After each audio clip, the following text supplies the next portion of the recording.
Hi guys, welcome back to the channel. Today we are out in New Kingston and we're giving you an update on the Rogers building. Now that's the building straight ahead, 20-floor mega structure. It's the tallest building in Kingston and as of today, it's the second tallest building in Jamaica. It's a residential building with one bedroom, two bedroom, three bedroom and penthouse units. I'm not sure what the sales are like. If anybody knows, you can leave a comment in the section below. And this is one of the nicer buildings you're going to find in Kingston. The only building that's going to be nicer than this one is the 3A building, which is located at 3 Central Avenue, but the name of the building is 3A. And it's also being built by the same developer that's building this one, Ripton Construction. So two very nice buildings. We have videos up of the other building we're talking about. You can check it out.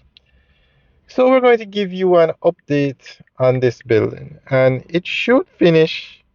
It's still under construction, but as you can see, the exterior is finished, or the building itself. It's just the interior work left to be done. The construction of the Rogers building in Kingston is shaping up to be one of the most talked about developments in the city's fast changing skyline. Rising in the heart of the capital, this project reflects a broader shift toward modern commercial spaces designed to meet the needs of a growing business sector. From the outside, the Rogers building stands out with its contemporary design, clean lines, glass-heavy facades, and a structure built to maximize both visibility and functionality. Developments like this are becoming more common across Jamaica, especially in urban hubs where demand for office space, retail outlets, and mixed-use facilities continue to grow.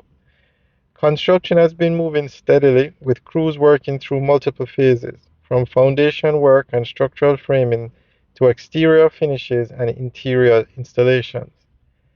Like many projects in Kingston, the building process has had to navigate challenges such as material costs, logistics, and maintaining timelines in a busy urban environment. Still, progress signals confidence in the local economy and the long-term vision for the city. Alright guys, that's the end of the update. Let us know what you think. Leave your comments in the section below. Alright guys, have a good day.